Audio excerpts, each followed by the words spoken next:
नमस्कार। चौथे टेस्ट का आज दूसरा दिन पूरा हो गया और तीनों सेशन मैं कहूँगा आखिरी सेशन मैं ये कहूँगा कि वो शेयर्ड था, लेकिन अगर बात करें पहले दो सेशन में पूरी तरीके से इंग्लैंड डोमिनेटिंग दिखी है और ये दिन बहुत ही बेकार था। और सच में बताऊं कि इसीलिए कहा जाता है कि विराट कोहली रोहित शर्मा से बेटर टेस्ट कैप्टन कैप्टन है। जी हाँ, मुझे ऐसा जरूर लगता है कि विराट कोहली रोहित शर्मा से मच बेटर टेस्ट कैप्टन थे, क्योंकि उनका गेम बहुत ही अटैकिंग हुआ करता था। आज के टेस्ट को अगर आपने पहला सेशन देखा है, 3 विकेट मात्र भारत को लेने थे, लेकिन उन 3 विकेट में रोहित शर्मा और राहुल द्रविड़ इन दोनों का कोई भी इंटेंट लगा ही नहीं कि ये आउट करना चाहते हैं।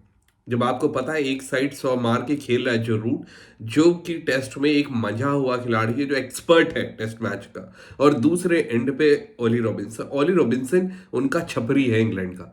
अब ये समझ लीजिए इंग्लैंड का छपरी खेल रहा है, आप उसके लिए भी सेम फील्ड लगा रहे हो जो रूट के लिए लगा रहे हो। ओली रॉबिन्सन पहला मैच भी खेल रहा है इस सीरीज का, मैं आपको बता दूं। और वो इतना शानदार कोई बैट्समैन नहीं है, वो टेलेंडर है।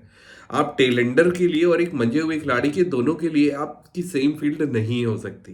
वो सेम फील्ड लगी हुई है और डीप पॉइंट पे आपने खिलाड़ी लगा रखा है जहां पर आपको कोई जरूरत नहीं है। ओली रॉबिन्सन ने केवल एक चौका वहां पे मारा हुआ था, तो वहां पे कोई जरूरत नहीं, आपने वहां पे लगा रखा है, जबकि उसको आप पॉइंट पे बुला सकते थे।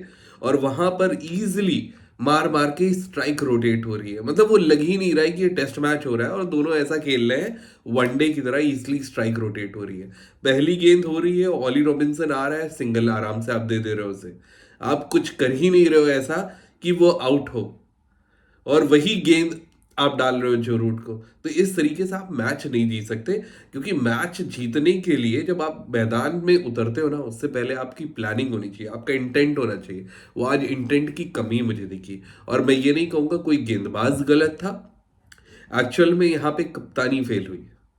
रोहित शर्मा की कप्तानी और उनकी डिफेंसिव अप्रोच, और खाली रोहित शर्मा नहीं, मैं सच बताऊं इसमें राहुल द्रविड़ का भी बहुत हाथ है। बहुत डिफेंसिव है वो खुद भी डिफेंसिव थे, वो आज भी डिफेंसिव खेलते हैं। अब वो डिफेंसिव वाली क्रिकेट का समय नहीं रहा, अब आपको एग्रेसिव खेलनी पड़ेगी, क्रिकेट बहुत तेज हो गई है।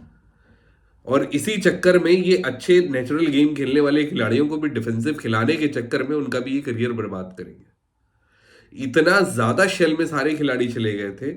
पहले तो वो आउट नहीं हो रहे, आपको बाउंसर मारनी है, मतलब पूरे ओवर में एक दो बाउंसर मार रहे हो। जब आपसे कुछ नहीं हो रहा, आपको बाउंसर मारनी है, जाओ भाई राउंड द विकेट से मारते रहो, 3-4 बाउंसर लगेगी एक आधी बल्ले पे, अब बॉडी लाइन मारो, आउट होगा। लेकिन नहीं, वो अप्रोच ही नहीं दिखी।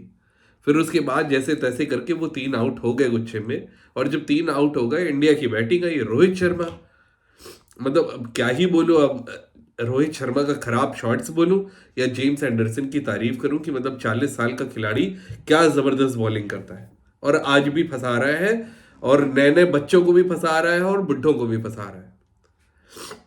खतरनाक जेम्स एंडरसन की तो तारीफ होनी चाहिए। और इंग्लैंड ने अब ये समझ लिए ड्राइविंग सीट पे है। अब इंडिया के लिए मैच थोड़ा सा कठिन हो गया है। मैं ये नहीं कहूंगा कि इंग्लैंड मैच जीत गया है, लेकिन आपको ये चीज समझना चाहिए, अब 60% मैच इंग्लैंड के हाथ में, क्योंकि अभी 2 ही दिन हुए हैं। 60% मैच इंग्लैंड के हाथ में है और 40% ही मात्र भारत के हाथ में, क्योंकि अभी भी इंडिया के पास लीड है। इंडिया इंग्लैंड के पास लीड है 134 रन की, जो कि बहुत बड़ी लीड होती है।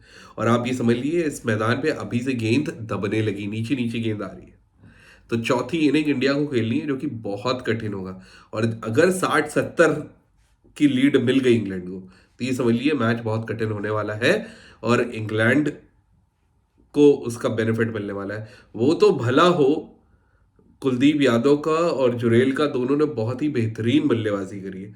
सच बता रहा हूं, इतना पेशेंस उन्होंने दिखाया है, इन्होंने याद दिलाई जो कि हनुमन विहारी और अश्विन ने बैटिंग करी थी उसकी। बहुत पेशेंस दिखाया, बहुत आराम से खेले। अगर यही इंटेंट पहले के खिलाड़ियों ने दिखाया होता, तो शायद हम थोड़ा सा बेटर होते। और मैं नए खिलाड़ियों की बात नहीं करूंगा, मैं रजत पाटीदार को भी ब्लेम नहीं करूंगा, मैं सरफराज को भी नहीं ब्लेम करूंगा, क्योंकि दोनों की पहली सीरीज है। ब्लेम करने के लिए रोहित शर्मा है, जडेजा है। जब आपको पता है जडेजा ने पहला छक्का मारा, समझ में आता है, लेकिन दूसरा छक्का किस लिए मारा, मतलब उसका क्या लॉजिक था, आप क्यों मार रहे हो। ज्यादा चौधरी बनना था, वो चौधरी बने और चौधरी बनने के चक्कर में चले गए और उसकी वजह से इंडिया इस हालत में आ गई। वो जो विकेट गए हैं तड़ातड़ गुच्छों में सब खत्म। आज पहली बार सरफराज भी प्रेशर में दिखे थे और मुझे जो लग रहा है ये डिफेंसिव कप्तानी और डिफेंसिव कोच की वजह से वो खिलाड़ी भी डिफेंसिव खेलने में गया। इतनी गेंदें, वो उसका नेचुरल गेम नहीं है। सरफराज ने आज लगभग कितनी गेंदें खेली हैं? 53 गेंदें खेली है, मात्र 14 रन और एक चौका मारा है। इतना ज्यादा डिफेंसिव उसका नेचुरल गेम है ही नहीं। यहां तक कि डेब्यू में वो ऐसा मैच नहीं खेला, आज प्रेशर में आया, फंसा। कोई बात नहीं, मैं उसको ब्लेम नहीं करूंगा क्योंकि अभी दूसरा ही मैच खेल रहा है तो नहीं कह सकते, अभी मौके मिलने चाहिए।